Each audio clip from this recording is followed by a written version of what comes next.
Hello friends, welcome to evolution classes. इस video में हम लोग एडुटोरिया प्रखर एमसीक्यू बैच से फरवरी माह के करंट अफेयर को पढ़ने वाले हैं, जिसमें हम लोग 16 से लेकर 29 फरवरी तक की करंट अफेयर को देखेंगे। फरवरी माह के पहले पार्ट का वीडियो अपलोड कर दिया गया है, अगर आप लोग नहीं देखे हैं तो जाकर देख लीजिए। और आज हम लोग फरवरी माह के सेकंड पार्ट के करंट अफेयर को पढ़ने वाले हैं, तो आप लोग वीडियो को 1 से 2 बार देखिएगा, आपको सभी क्वेश्चन अच्छे से याद हो जाएगा। और इसमें 16 से लेकर 29 फरवरी तक के जो भी महत्वपूर्ण करंट अफेयर है उससे 50 क्वेश्चन को इस सेट में आपको है, तो आप लोग वीडियो को पूरा देखिएगा। पसंद आने पर वीडियो को लाइक और चैनल को सब्सक्राइब करना ना भूलें, और इस वीडियो को अपने दोस्तों ग्रुप में शेयर जरूर करें। तो चलिए स्टार्ट करते हैं, देखते हैं इसका पहला क्वेश्चन है अंतर्राष्ट्रीय बौद्धिक संपदा आईपी सूचकांक से संबंधित निम्नलिखित कथनों पर विचार करें।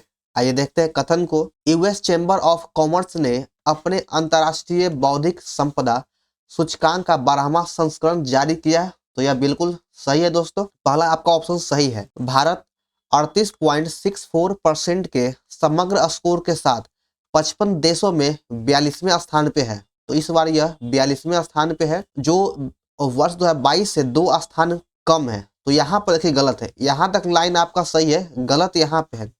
2022 में भी भारत का जो स्थान था वह 42 ही था, चेंज नहीं हुआ है। तो इसमें पहला ऑप्शन सही है, दूसरा यहाँ पर गलत है। कहाँ पर? इस लाइन में गलत है, 2 कम नहीं हुआ बल्कि अपरिवर्तित है। तो पूछ रहा है कि इसमें से गलत कौन है, तो केवल 2 नंबर गलत। चलिए अगला प्रश्न है, दलहन सम्मेलन 2024 का आयोजन निम्नलिखित में से किस देश में किया गया है? दलहन सम्मेलन 2024 का आयोजन भारत में किया गया है, ऑप्शन 3 सही हो जाएगा। आगे है कि डर्मेटोमायोसिस्ट नामक शब्द हाल के समाचार पत्रों में चर्चा का विषय था, तो यह शब्द निम्नलिखित में से किससे संबंधित है? तो इस शब्द का जो संबंध है वह है कि ऑटो इम्यून बीमारी से है, जो मुख्य रूप से मांसपेशी और त्वचा को प्रभावित करता है। तो यह एक प्रकार का बीमारी है जिसे हाल ही में एक अभिनेत्री की मृत्यु भी हो गया, और इसका इलाज लगभग असंभव है। 3 का 1 सही हो जाएगा। चलिए आगे बढ़ते हैं। देखिए 4 नंबर कि निम्नलिखित दिए गए कूट का मिलान करें। यहाँ पर मिलान करना है, एक तरफ दिवस दिया गया और दूसरे तरफ तिथि को दिया गया है। अंतर्राष्ट्रीय मातृभाषा दिवस 21 फरवरी को मनाया जाता है, यहाँ पर सही है यह। विश्व समुद्री घास दिवस 1 मार्च को मनाया जाता है, यहाँ पे 24 फरवरी गलत है। केंद्रीय उत्पाद शुल्क दिवस 26 नहीं बल्कि यह 24 फरवरी को मनाया जाता है। केंद्रीय उत्पाद शुल्क दिवस 24 फरवरी को और राष्ट्रीय विज्ञान दिवस 28 फरवरी को। तो पूछ रहा है कि इसमें कूट का गलत कौन है, तो इसमें दूसरा और तीसरा आंसर गलत है, तो ऑप्शन बी हो जाएगा। इसको एक बार फिर से देख लेते हैं। अंतर्राष्ट्रीय मातृभाषा दिवस 21 फरवरी को, विश्व समुद्री घास दिवस 1 मार्च को मनाया जाता है, केंद्रीय उत्पाद शुल्क दिवस 24 फरवरी को और राष्ट्रीय विज्ञान दिवस 28 फरवरी को मनाया जाता है। अगला प्रश्न है, डॉक्टर ज्ञान चतुर्वेदी को उनके किस व्यंग उपन्यास के लिए 32वां व्यास सम्मान 2022 से सम्मानित किया गया है? 32वां व्यास सम्मान 2022 में डॉक्टर ज्ञान चतुर्वेदी को दिया गया था और इनके पागल खाना उपन्यास के लिए दिया गया है। हाल ही में मिशन स्पाइडर शुरू किया गया, और यह मिशन का संबंध किससे है? तो मिशन स्पाइडर जो है यह यूरोपीय संघ ने लाल सागर में वाणिज्यिक जहाजों को ईरान समर्पित हूती विदेशियों से बचाने के लिए यह मिशन स्पाइडर को शुरू किया गया है। देखिए 7 नंबर है कि न्यायाधीश नवाब सलाम को अंतर्राष्ट्रीय न्यायालय के नए अध्यक्ष के रूप में चुना गया है, तो वे किस देश से संबंधित है? अभी वर्तमान में अंतर्राष्ट्रीय न्यायालय का जो अध्यक्ष है वह नवाब सलाम को नियुक्त किया गया है, और इनका संबंध लेबनान से है, यह लेबनान के हैं। आइए हम कुछ अंतर्राष्ट्रीय न्यायालय के बारे में देखते हैं। अंतर्राष्ट्रीय न्यायालय की स्थापना 26 जून 1995 को किया गया था। इसकी स्थापना 26 जून 1995 को किया गया। इसका मुख्यालय द हेग नीदरलैंड में है, और इसके वर्तमान में 193 सदस्य है। अगर बात करें कि अंतर्राष्ट्रीय न्यायालय में भारतीय न्यायाधीश अभी वर्तमान में कौन है, तो भारतीय न्यायाधीश है दलवीर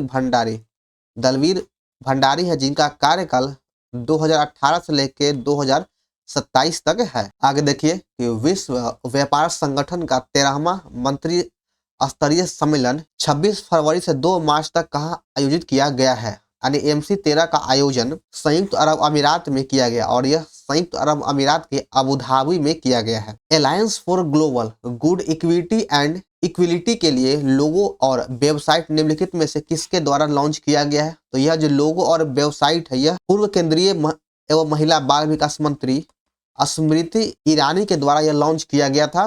तो इसमें इसका सही आंसर हो जाएगा ऑप्शन डी, उपयुक्त में से कोई नहीं। अगला फ्रेंड्स क्वेश्चन है फ्रेंड्स कि निम्नलिखित कथनों पर विचार करना है। इसमें दो कथन दिया गया है कि 23वां संस्करण विश्व सतत विकास शिखर सम्मेलन WSDC दिल्ली में आयोजित किया गया, जिसका उद्घाटन भारत के उपराष्ट्रपति के द्वारा किया गया था। तो यह बिल्कुल सही है। WSDS का जो आयोजन है वह दिल्ली में किया गया और यह उपराष्ट्रपति के द्वारा इसका उद्घाटन किया गया था। इस सम्मेलन का विषय सतत विकास और जलवायु न्याय के नेतृत्व में है। तो इसमें से दोनों कथन सही है। तो पूछ रहा है कि गलत कौन है? तो ना तो एक और ना ही दो गलत है। चलिए बढ़ते हैं अपने अगले प्रश्न की ओर। हाल के दिनों में जियाओकांग सीमावर्ती गांव है जो निम्नलिखित में से किन दो देशों के बीच का एक विवाद का कारण बन चुका है? यह जो गांव है जियाओकांग यह भारत और चीन के बीच एक सीमा विवाद का कारण बन चुका है। रायसीना डायलॉग 2024 के मुख्य अतिथि निम्नलिखित में से कौन है? तो रायसीना डायलॉग 2024 के मुख्य अतिथि जो है वह ग्रीस के प्रधानमंत्री करियाकोस मित्सोताकिस है। ऑप्शन 2 हो जाएगा। और ये जो रायसीना डायलॉग 2024 में हुआ यह 9वां संस्करण था, इसका 9वां संस्करण हुआ है। चलिए अगला प्रश्न 13 नंबर। वैश्विक अपशिष्ट प्रबंधन रिपोर्ट नैरोबी में 6ठी संयुक्त राष्ट्र पर्यावरण सभा के दौरान प्रस्तुत की गई और यह जो रिपोर्ट निम्नलिखित में से किस संस्था के सहयोग से प्रस्तुत किया गया है? तो यह जो रिपोर्ट है पर्यावरण सभा का यह UNEP और ISWA के द्वारा इसके सहयोग से जारी किया गया है। निम्नलिखित में से किस राज्य सरकार के द्वारा हाल ही में कॉटन कैंडी की बिक्री और उत्पाद पर प्रतिबंध लगा दिया गया है? तो यह भारत के तमिलनाडु राज्य सरकार के द्वारा इस पर प्रतिबंध लगा दिया गया है, क्योंकि इसमें एक विषैले रासायनिक तत्व का या फिर एलिमेंट का उपयोग किया जाता है जिससे शरीर पर बहुत इसका नुकसान होता है। इस वजह से इस पे प्रतिबंध लगा दिया गया है तमिलनाडु सरकार के द्वारा। आगे 15 नंबर। यूविका का संबंध किससे है? तो यूविका का संबंध यंग साइंटिस्ट प्रोग्राम से है। 15 का 4 सही हो जाएगा। चलिए अगला प्रश्न है कि T50 सुरंग चर्चा में था और इससे संबंधित निम्नलिखित तथ्यों पर विचार करें। T50 सुरंग का संबंध किससे है? तो उधमपुर श्रीनगर बारामूला लिंक परियोजना पर देश का सबसे लंबी रेलवे सुरंग का उद्घाटन किया गया। तो बिल्कुल सही है। यह T50 सुरंग की लंबाई 12.77 किलोमीटर है। तो यह भी सही है। और T50 का निर्माण 2010 के आसपास शुरू हुआ था और यह 14 साल के बाद इसका निर्माण कार्य पूरा हो चुका है। तो इसमें से तीनों कथन सही है। तो 16 का सही हो जाएगा ऑप्शन डी, सभी कथन सही है। आगे देखिए 17 नंबर। हेनले पासपोर्ट इंडेक्स 2024 में भारत की रैंकिंग निम्नलिखित में से कितनी है? हेनले पासपोर्ट इंडेक्स 2024 में भारत का रैंकिंग हो जाएगा 85वां। और यही पूछता कि 2023 में रैंकिंग कितना था? तो 2023 में भारत का रैंकिंग 84वां था और 24 में हो गया 85। चलिए अगला प्रश्न है। प्रधानमंत्री ने भारत के क्रू अंतरिक्ष मिशन गगनयान के लिए 4 अंतरिक्ष यात्रियों के नामों की घोषणा किया है। तो गगन मिशन के लिए चयनित यात्री कौन कौन है? तो यात्री हो जाएगा प्रशांत बालकृष्ण नायर, अंगद प्रताप, अजीत कृष्णन, शुभांशु शुक्ला। ये चारों व्यक्ति को नामित किया गया है। तो सही आंसर हो जाएगा ऑप्शन डी, सभी। हाल ही में विश्व स्वास्थ्य संगठन ने निम्नलिखित में से किस देश के साथ मिलकर global initiative on digital health की शुरुआत किया है? GIDH की शुरुआत भारत के द्वारा किया गया है। 19 का 1 सही है। चलिए आगे बढ़ते हैं फ्रेंड्स। अगला क्वेश्चन है कि हाल ही में इंडस एक्स शिखर सम्मेलन का आयोजन 20 से 21 फरवरी 2024 को निम्नलिखित में किस शहर में आयोजित किया गया है? इंडस एक्स शिखर सम्मेलन का आयोजन नई दिल्ली में किया गया है। 2 नंबर सही हो जाएगा, नई दिल्ली। अगला प्रश्न है PM विश्वकर्मा योजना निम्नलिखित में से किस मंत्रालय के द्वारा शुरू किया गया है? PM विश्वकर्मा योजना की शुरुआत सूक्ष्म लघु और मध्य उद्यम मंत्रालय के द्वारा लॉन्च किया गया है। अगला प्रश्न 22 नंबर कि भारत के सबसे लंबे केबल ब्रिज सुदर्शन सेतु का उद्घाटन निम्नलिखित में से किस राज्य में किया गया? और यह जो सुदर्शन सेतु है यह भारत का सबसे लंबा केबल ब्रिज है और इसका उद्घाटन गुजरात में किया गया है। 3 नंबर सही हो जाएगा, गुजरात। हाल ही में पाकिस्तान की पहली महिला मुख्यमंत्री निम्नलिखित में कौन बनी है? पाकिस्तान की पहली महिला मुख्यमंत्री मरियम नवाज को बनाया गया। 2 नंबर सही है, मरियम नवाज। भारत के प्रधानमंत्री के द्वारा मॉरिशस के किस द्वीप पर एक आधुनिक हवाई पट्टी का उद्घाटन किया गया है? तो उस हवाई पट्टी का उद्घाटन अगालेगा द्वीप, एक नंबर सही है, अगालेगा द्वीप पर एक हवाई पट्टी का उद्घाटन किया गया है। चलिए अगला है 25 नंबर, नाटो का 32वां सदस्य निम्नलिखित में से कौन सा देश है? तो नाटो का 32वां सदस्य स्वीडन को बनाया गया है। 25 का 3 सही हो जाएगा। अगर बात करें कि नाटो की स्थापना कब हुआ है, तो नाटो की स्थापना 1949 में किया गया और इसका मुख्यालय ब्रुसेल्स बेल्जियम में है और इसका वर्तमान में महासचिव मार्क रूट को बनाया गया है। मार्क रूटे को नाटो का महासचिव बनाया गया है। आगे देखिए 26, बायो एशिया 2024 का 21वां संस्करण जो 26 से 28 फरवरी के मध्य निम्नलिखित में से किस देश में आयोजित किया गया है? तो बायो एशिया 2024 के 21वां संस्करण का आयोजन भारत में किया गया और यह भारत में कहा, तो भारत के हैदराबाद में किया गया है। चलिए आगे बढ़ते हैं। वार्षिक national e governance service delivery assessment way forward report 2023 जारी की गई है। यह रिपोर्ट निम्नलिखित में से किस सेवा के वितरण को रेखांकित करता है? स्वास्थ्य सेवा में ई प्रबंधन, यह तो नहीं है। MSME क्षेत्र के सेवा ई प्रबंधन, यह भी नहीं होगा। शिक्षा क्षेत्र में, तो यह भी नहीं होगा। तो 27 का आंसर हो जाएगा ऑप्शन डी।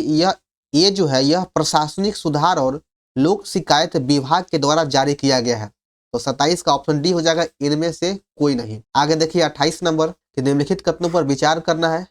22वें विधि आयोग के द्वारा हाल ही में सार्वजनिक संपत्ति को नुकसान की रोकथाम शीर्ष से 284वें रिपोर्ट प्रस्तुत किया गया है। भारत में बढ़ती उपद्रव की घटनाओं और उनके कारण सार्वजनिक संपत्ति को होने वाले नुकसान का स्वतः संज्ञान लेकर विधि आयोग ने यह रिपोर्ट तैयार किया है। तो इसमें सही कौन हो जाएगा? तो इसमें दोनों कथन सही है, 1 और 2 दोनों सही हो जाएगा। चलिए आगे है 29, ICC के द्वारा ब्रिटेन के किस क्रिकेटर पर भ्रष्टाचार विरोधी संहिता के उल्लंघन के लिए 17.5 वर्ष का प्रतिबंध लगा दिया गया है? तो यह जो प्रतिबंध है यह ब्रिटेन के किस खिलाड़ी पर लगाया गया है? तो इसका सही आंसर हो जाएगा ऑप्शन ए, रिजवान जावेद पर प्रतिबंध लगाया गया है। आगे 30 नंबर, निम्नलिखित कूट का मिलान कीजिए। एक तरफ उत्सव दिया गया और दूसरी तरफ राज्य और केंद्र शासित प्रदेश दिया गया है। केला महोत्सव का आयोजन उत्तर प्रदेश नहीं, ये मध्य प्रदेश में था। केला महोत्सव का आयोजन मध्य प्रदेश में किया गया है। तवी महोत्सव का आयोजन जम्मू कश्मीर, यह सही है। और 11वां अंतर्राष्ट्रीय कठपुतली महोत्सव का आयोजन चंडीगढ़ में किया गया है। चंडीगढ़ में इसका आयोजन किया गया है। तो इसमें से सही कूट कौन है? तो इसमें केवल 2 नंबर सही है। तवी महोत्सव जम्मू कश्मीर सही था, बाकी केला महोत्सव का आयोजन मध्य प्रदेश हो जाएगा। 11वां अंतर्राष्ट्रीय कठपुतली महोत्सव चंडीगढ़ हो जाएगा। निम्नलिखित में से किस देश में बहुराष्ट्रीय सैन्य अभ्यास शांति प्रयास 4 का उद्घाटन किया गया है? तो शांति प्रयास 4 का उद्घाटन नेपाल में किया गया। 31 का 2 सही है। आगे देखिए 32 नंबर, अंतर्राष्ट्रीय सौर गठबंधन में शामिल होने वाला 119वां देश कौन बन चुका है? तो इसका 119वां देश है माल्टा। ऑप्शन ए हो जाएगा, माल्टा इसका अंतर्राष्ट्रीय सौर गठबंधन का 119वां देश है। चांद पर उतरने वाले निजी अंतरिक्ष यान का नाम क्या है?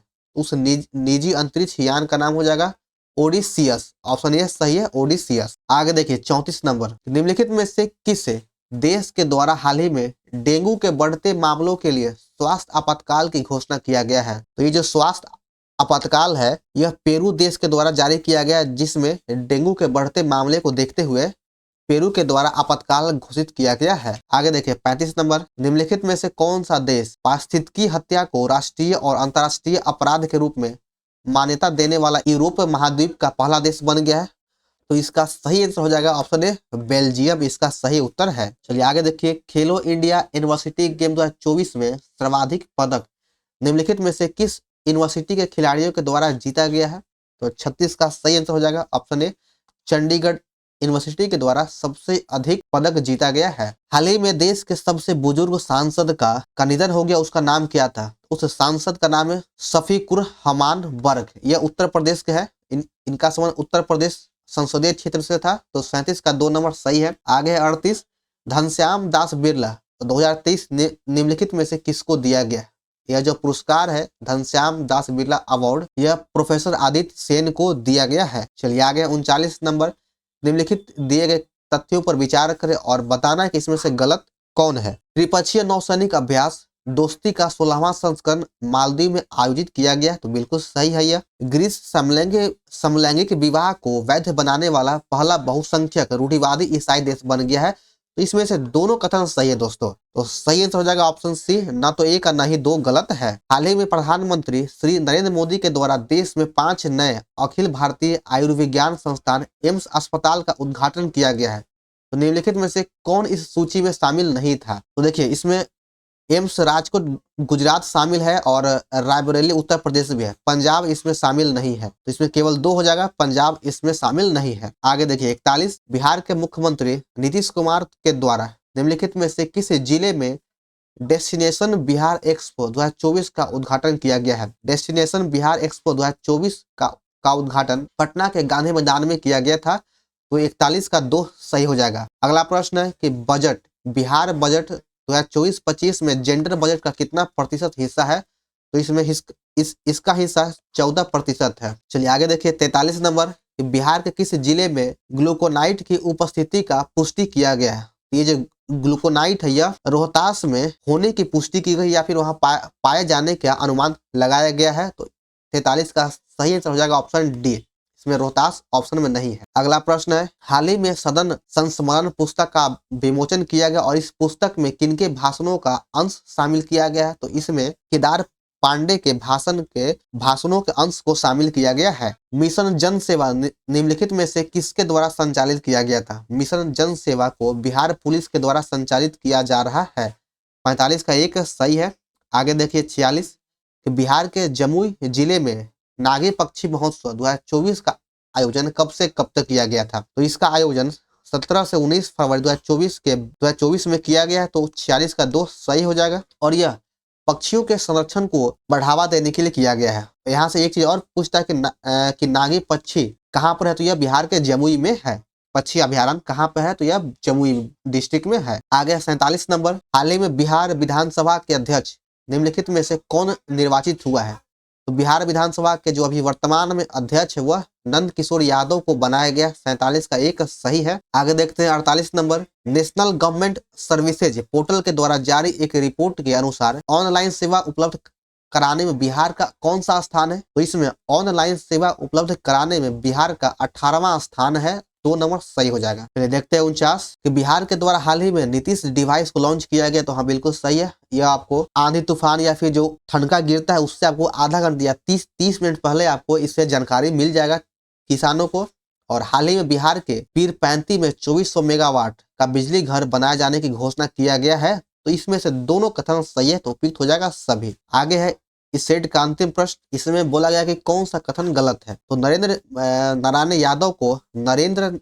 यादव को हाल ही में बिहार विधानसभा का उपाध्यक्ष नियुक्त किया गया है। तो बिल्कुल सही है। अध्यक्ष नंद किशोर यादव और उपाध्यक्ष नरेंद्र नारायण यादव। श्रीमती राबड़ी देवी को बिहार विधान परिषद में विरोधी दल का नेता चुना गया है। तो दोनों कथन सही हो जाएगा। तो 50 का दोनों सही है। तो पूछा गलत कौन है? तो गलत न तो 1 और न ही 2 गलत है। तो चले यहाँ पर हमारा MCQ करंट अफेयर का फरवरी माह के सेकंड पार्ट का वीडियो समाप्त होता है। तो आप लोगों को ये वीडियो कैसा लगा कमेंट जरूर करें। पसंद आने पर वीडियो को लाइक और चैनल को सब्सक्राइब करना ना भूलें और इस वीडियो को अपने दोस्तों ग्रुप में शेयर जरूर करें। तो चलिए मिलते हैं फिर नेक्स्ट वीडियो में। जय हिंद।